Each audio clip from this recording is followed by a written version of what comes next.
Bueno, pues vamos allá, si queréis, ¿eh? Cuanto antes empecemos, antes acabamos. Bien, tenéis todos en la web, ya estaba colgada, la he hecho un poco más sencilla, si queréis, juicios verbales con especialidades, es decir, los juicios verbales del 251.1 que hemos ido reseñando hace un momento, es decir, los 13 puntos diferentes. Recordad que hay algunos puntos que tienen, por ejemplo, hasta 3, como el número 1, ¿no? El 251, que tiene 3 acciones distintas.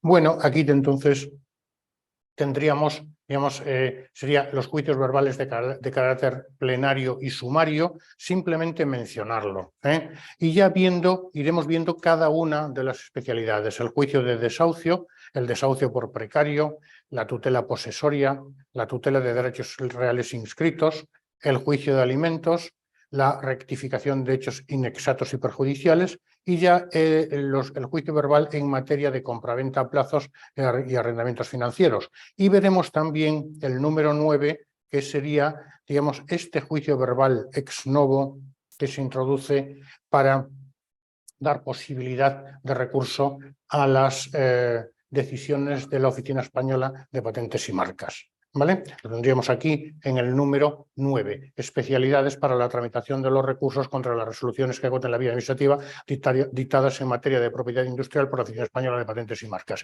que se introduce, como vemos, en un nuevo 447 al que le llamamos bis. Bien, pues vamos allá. Haremos alguna parada también, porque yo comprendo que esto es muy arduo y cansa.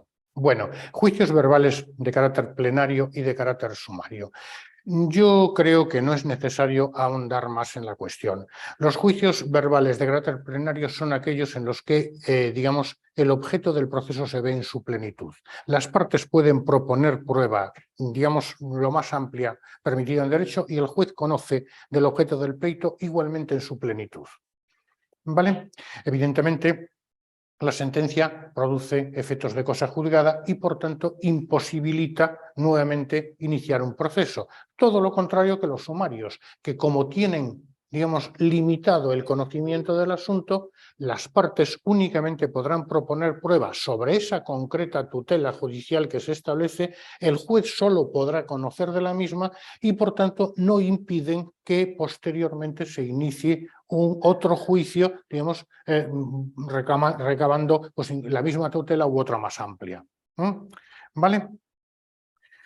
Naturaleza jurídica de los juicios verbales. Esto pongo yo aquí epígrafe optativo. Si queréis lo veis y si no, no. Es un poco una cuestión meramente teórica, y lo que sí que yo vería aquí sería únicamente este cuadro, que está más arriba, pero con el cuadro me parece suficiente. Juicios verbales plenarios: precario, alimentos, rectificación de hechos inexactos y perjudiciales, acción de cesación y derecho de visitas entre parientes. Estos serían los plenarios. Si estos son los plenarios, todos los demás serían sumarios, y los tenemos en el otro cuadro.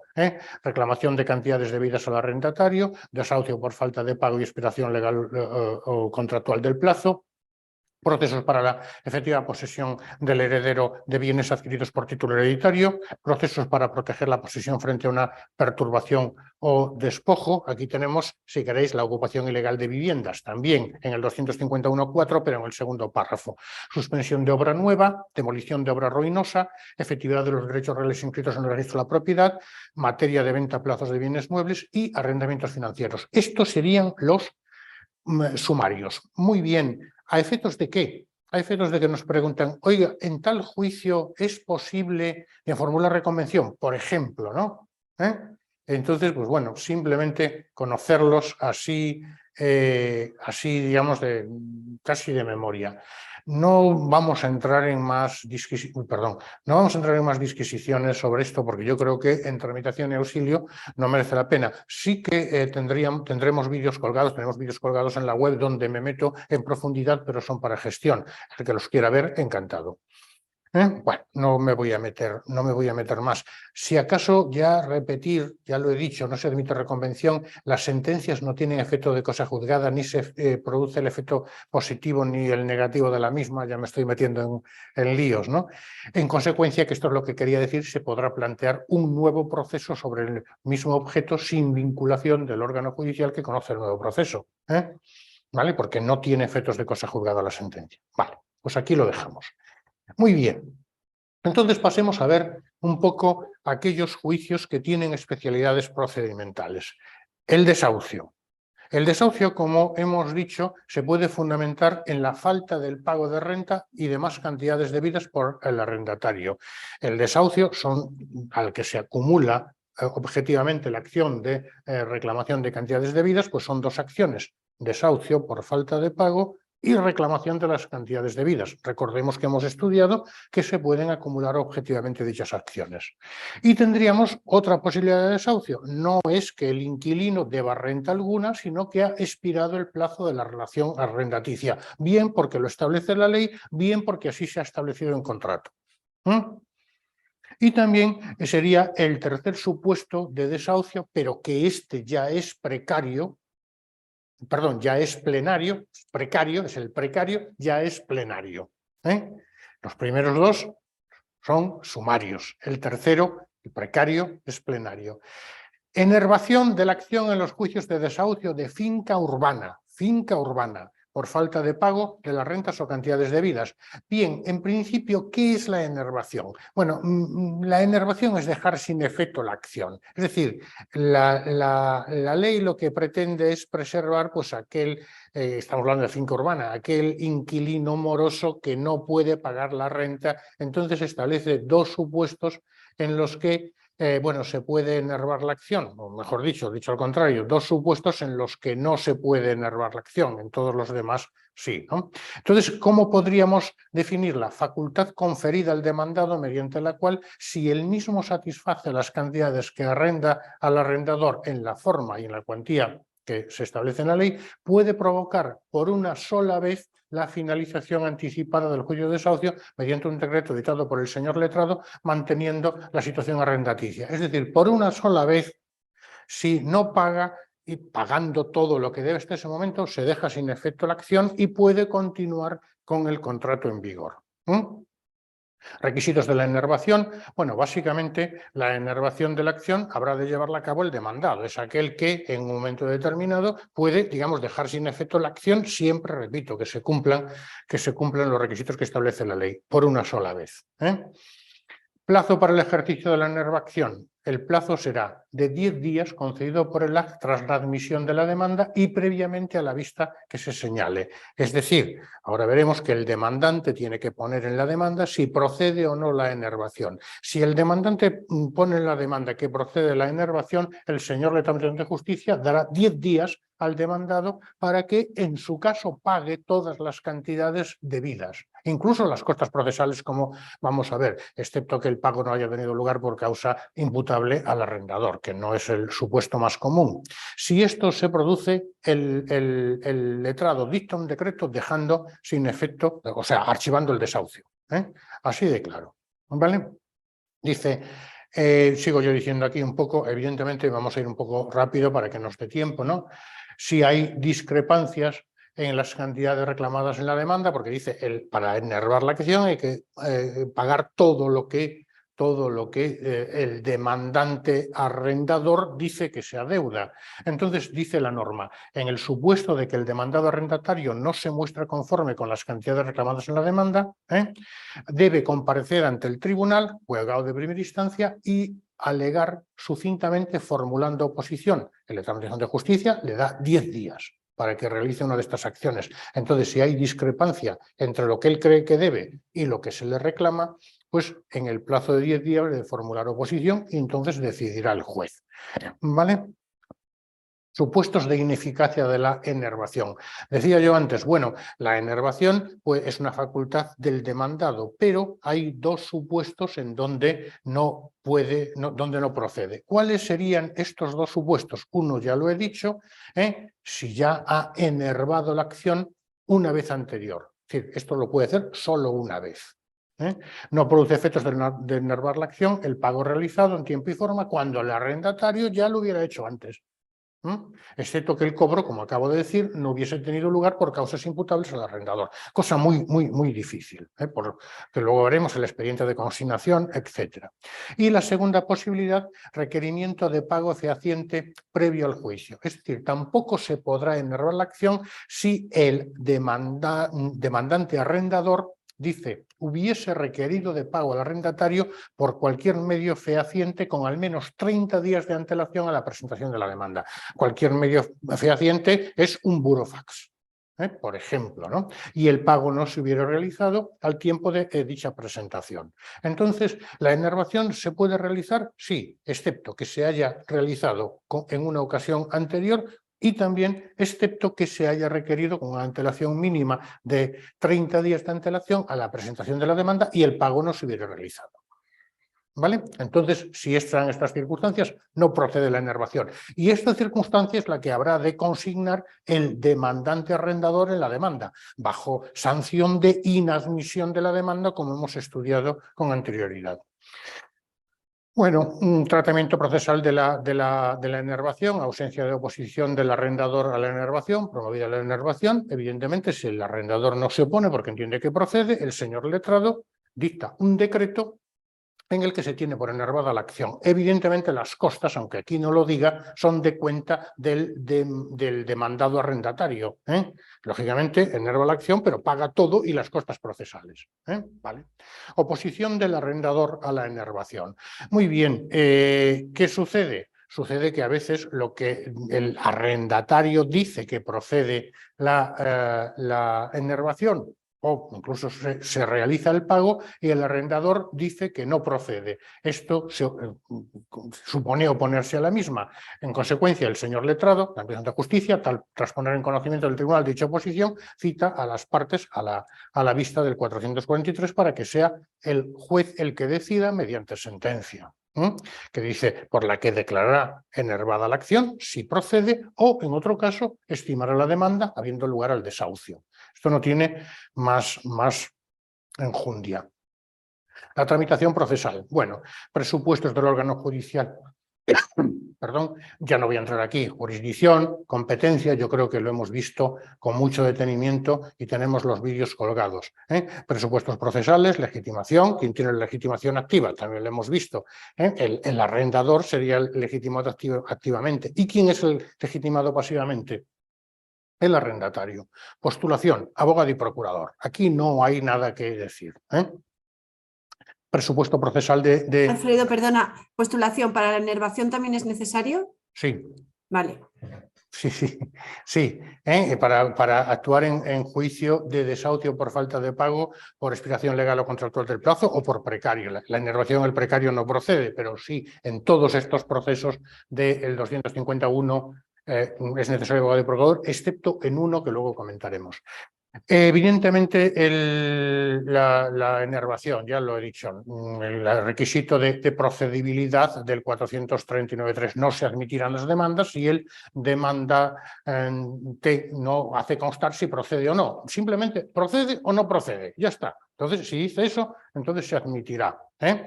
Demanda de desahucio, requisitos y documentos generales, pues lógicamente es un juicio verbal. Consecuentemente, pues tendrá que tener pues, los documentos a los que antes me comentábamos, los documentos procesales y los documentos de fondo. ¿Cuáles serían los documentos procesales? Lo que acabamos de comentar. Pues evidentemente aquel poder de representación al procurador o la designación a pudacta, aquel que establezca la representación en el caso de que el litigante pues, actúe en nombre de una persona jurídica y aquel documento que acredita el valor de la cosa de litigio, ¿no? Por ejemplo, para la cuantía de la demanda de desahucio, bueno, pues evidentemente el documento que establece pues, la cuantía de la renta, 500 euros mensuales, y aquel otro documento que establezca pues, las cantidades debidas y no satisfechas, al objeto de establecer la cuantía de la misma. Sabemos que en este ejemplo que estoy poniendo sería la mayor de ellas, ¿no? En requisitos de carácter particular, desahucio por falta de pago, bueno, aquí lo que se nos dice en el 437 es la posibilidad de condonación. ¿Qué es la posibilidad de condonación?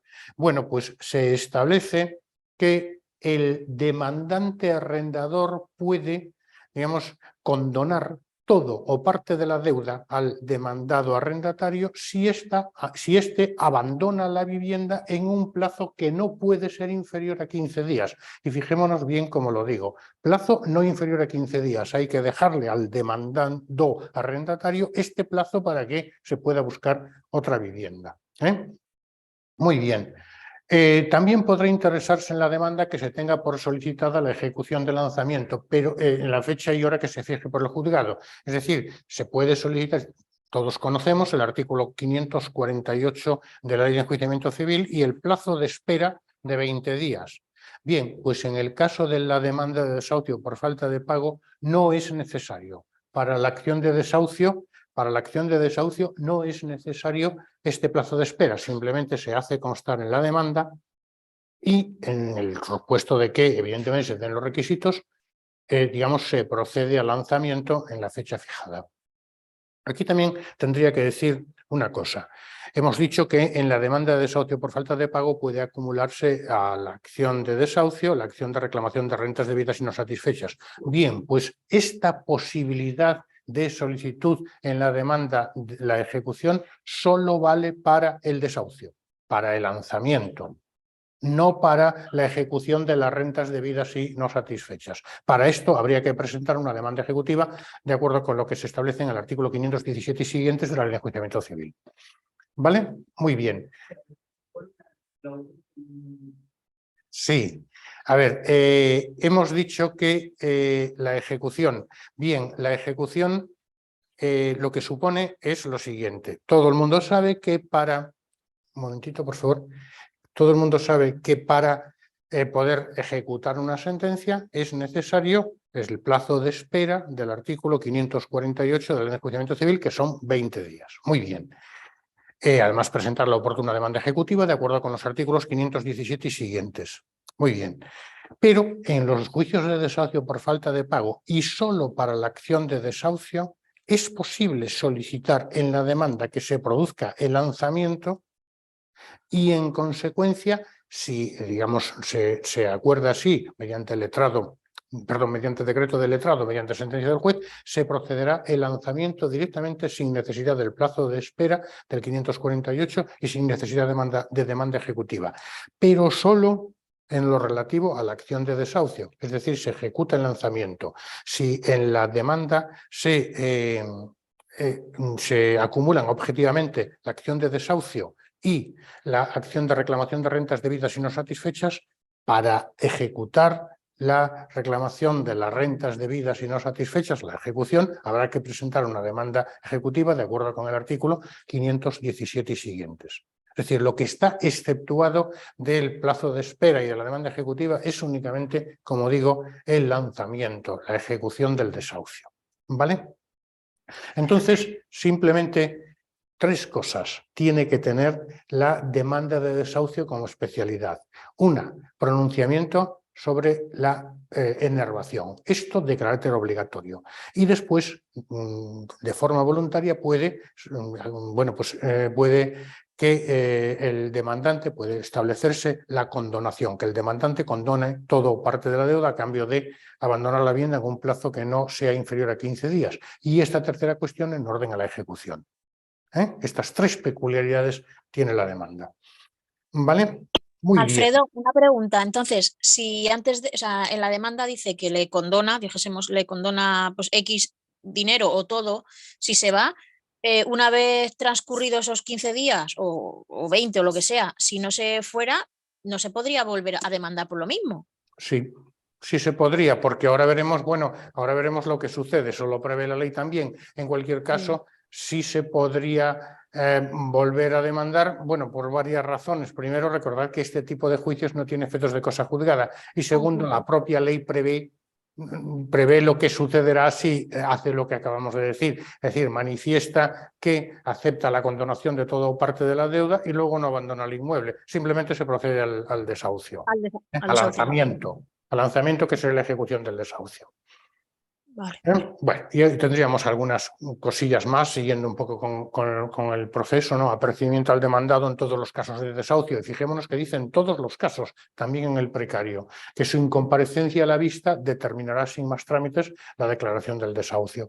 Y también que se le cita para recibir la sentencia al 6º día siguiente a contar del señalado para la vista. 5 días, estamos hablando de finca urbana, 5 días para el dictado de sentencia, al día posterior, que es el 6º. Fijación del día y la hora de lanzamiento del arrendatario en caso de recaer sentencia condenatoria no recurrida. Bueno, igualmente en la resolución que se dicte teniendo por opuesto al demandado, se fijará día y hora para que tenga lugar el caso de lanzamiento, en su caso de lanzamiento, que deberá de verificarse antes de 30 días desde la fecha señalada para la vista. Señalamiento de la vista, celebración de la vista, antes de 30 días. Muy bien, admisión de la demanda. Todo esto es lo que contiene el decreto, como decimos, el decreto, digamos, que dicta el letrado de justicia cuando admite la demanda de desahucio, ¿no? Admisión de la demanda. Bueno, tiene mucho más. La admisión de la demanda sigue los mismos parámetros que cualquier otro juicio verbal.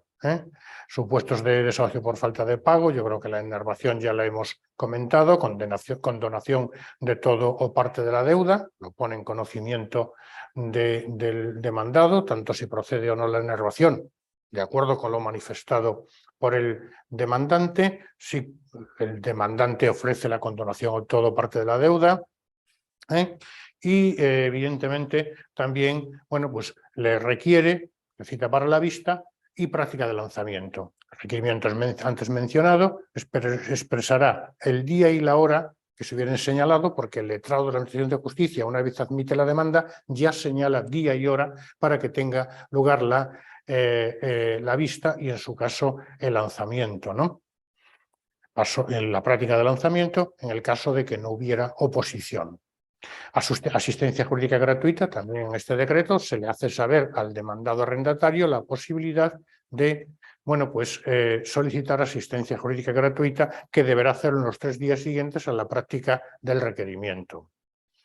Resolución del contrato de arrendamiento, evidentemente la falta de oposición al requerimiento, es decir, si no se opone, lo que sucede es que se consiente en la resolución del contrato de arrendamiento que tenía con el arrendador.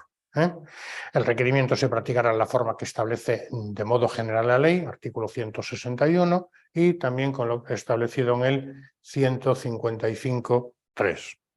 Incumplimiento por el demandado. Si el demandado no atendiera el requerimiento de pago o no compareciere para oponerse y allanarse, el letrado dictará decreto dando por terminado el juicio de desahucio y se procederá al lanzamiento en la fecha fijada. Desalojo del inmueble sin formular oposición ni pagar las cantidades debidas. Bueno, si el demandado atendiera el requerimiento en cuanto al desalojo del inmueble, es decir, se va sin formular oposición ni pagar las cantidades que se le reclamen, el letrado lo hará constar y dictará decreto dando por terminado el procedimiento.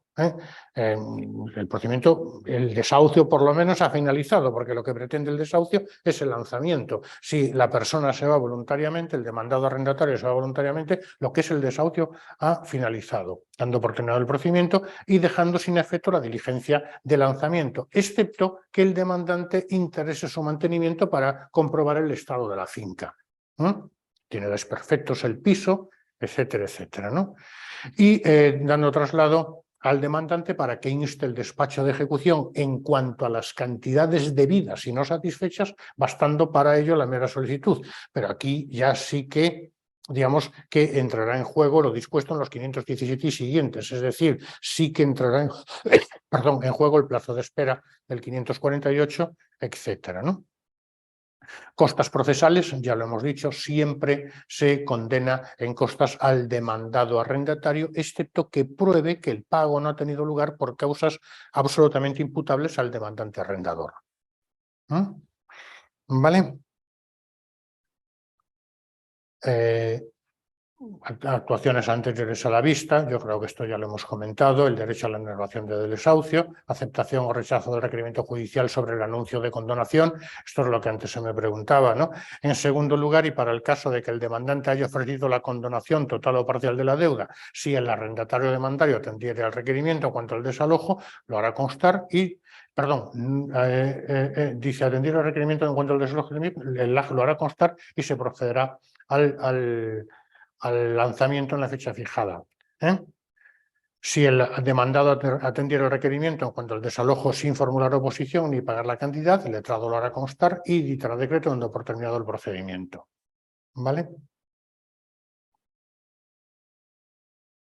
Actuaciones previas en materia probatoria, ya hemos dicho que, bueno, de modo general, rigen las reglas del juicio verbal normal, el trámite normal. Por tanto, dentro de los 5 días siguientes, aquel en el que se realice la citación, pues las partes podrán indicar aquellos testigos que tienen que ser citados por el juzgado por no poderlos presentar ellos mismos, ¿no?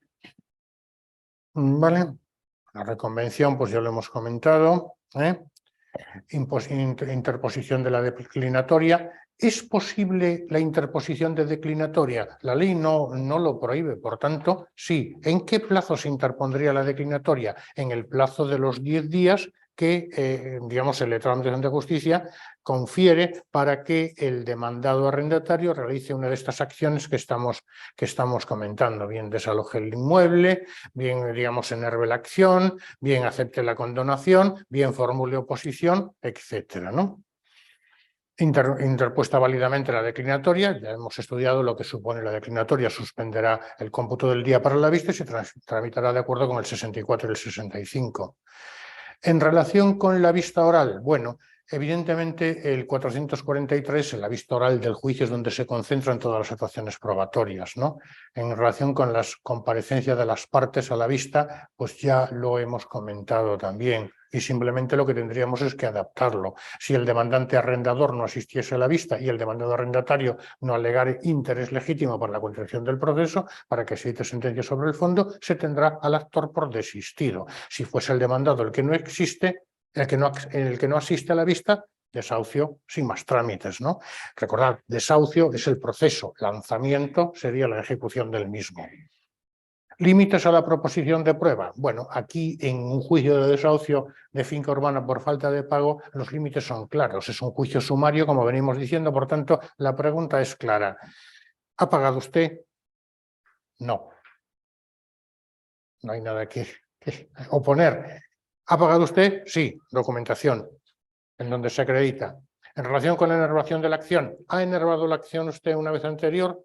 No. Perfecto, pero si se acredita que sí, o al revés, ¿no? ¿Se le ha requerido fehacientemente con al menos 30 días de antelación? Todo es documental, por tanto, aquí la oposición en este tipo de juicios pues es muy escasa, ¿no? Y sentencia, como estamos diciendo, el tribunal podrá conceder a la parte un turno de palabra y en el caso de finca urbana, fijémonos que yo lo subrayo porque es lo que dice la ley, se editará en los 5 días siguientes, lo cual quiere decir que en finca rústica no está establecida esta excepción, por tanto, la sentencia se editará en el plazo de 10 días, pese a alguna pregunta de examen que anda por ahí. ¿Vale? Y esto sería, amigos, no hay mucho más, simplemente lo leemos. Impugnación de la sentencia, esto sí tiene alguna particularidad. Pago de las rentas como presupuesto de admisibilidad, es decir, ¿puede el demandado arrendatario presentar recurso de apelación contra la sentencia dictada por el juez de primera instancia? Evidentemente que le es desfavorable, que le condena, digamos, al lanzamiento. La respuesta es sí, pero ¿qué dice la ley?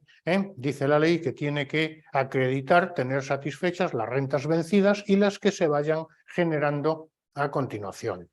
Y sigue diciendo lo mismo en relación con los recursos de apelación, extraordinario por infracción procesal o casación. Es decir, se declararán desiertos cualquier estado en que se haya si se deja de pagar las rentas. Se deja de pagar los plazos que venzan o los que se deba adelantar. ¿De acuerdo? Sería también una cuestión importante a efectos de una pregunta tipo test. ¿Es necesario consignar las cantidades debidas? Porque es que si no lo que daría lugar es a un cierto abuso y no voy a presentar el recurso de apelación y entre tanto que se resuelve, pues yo me quedo aquí, ¿no? Sería un poco la idea. ¿Vale? No hay mucho más que decir. Si queréis y si me permitís un momento, porque quiero que esto quede absolutamente claro. Vale. A ver si lo tengo aquí. Tenéis todo esto colgado en la web, ¿eh? Esto era donde quería llegar. ¿Vale? Muy bien. Entonces, simplemente, es decir, el decreto que dicta el letrado de la Administración de Justicia una vez que admite la demanda, digamos, ¿qué opciones le da al demandado arrendatario? Bien, básicamente, lo digo ya un poco, en los supuestos de desahucio por falta de pago de rentas o cantidades debidas, acumulando o no la pretensión de condenar al pago de las mismas, el letrado, tras la admisión de la demanda y previamente a la vista, requerirá al demandado para que en el plazo de 10 días desaloje el inmueble, pague al actor, enerve la acción, comparezca ante el tribunal formulando oposición, o si se ha habido anuncio de condonación, es decir, oiga, le condono todo parte de la deuda si deja el piso vacío. Bueno, pues le pondrá de manifiesto y la aceptación de la misma equivale a un allanamiento. Entonces, si desaloja el inmueble, ¿qué procede? El demandado desaloja el inmueble, pero sin pagar. El letrado dicta un decreto de archivo del desahucio y da traslado al actor para que inste, en el caso de que haya acumulado la acción de reclamación de cantidades, pues la cantidad que se le adeude. Aquí ya, por los trámites generales, bastando para ello media solicitud, dice la ley. Si paga, procede la enervación, paga al actor, verificado, decreto de archivo del desahucio, condena en costas. Caso de enervación, si pone todas las cantidades, digamos, y las paga, pues estaríamos en el caso anterior. Si hay discrepancias, debe formular oposición, para que sea el juez el que decida mediante sentencia. Si la verifica, el asunto se resuelve mediante sentencias. Si no, pues decreto de archivo y condena en causas, salvo causas no imputables. Condena en costas, perdón, salvo causas no imputables. Comparezca ante el tribunal y formule oposición, en este caso, citación de las partes para la vista, y si el demandado no asiste a la vista, pues lanzamiento en 30 días. Y si ha habido anuncio de condonación, pues lógicamente abandona el inmueble, pues estaríamos en el caso este. Y si no abandona el inmueble, pese a haber aceptado la condonación, pues lógicamente se mantiene la fecha de desahucio si es posible, de lanzamiento si es posible. ¿Vale? Pues este es el desahucio por falta de pago. Todo esto lo tenemos un poco colgado en la web y sí que me gustaría que le echarais un vistazo porque...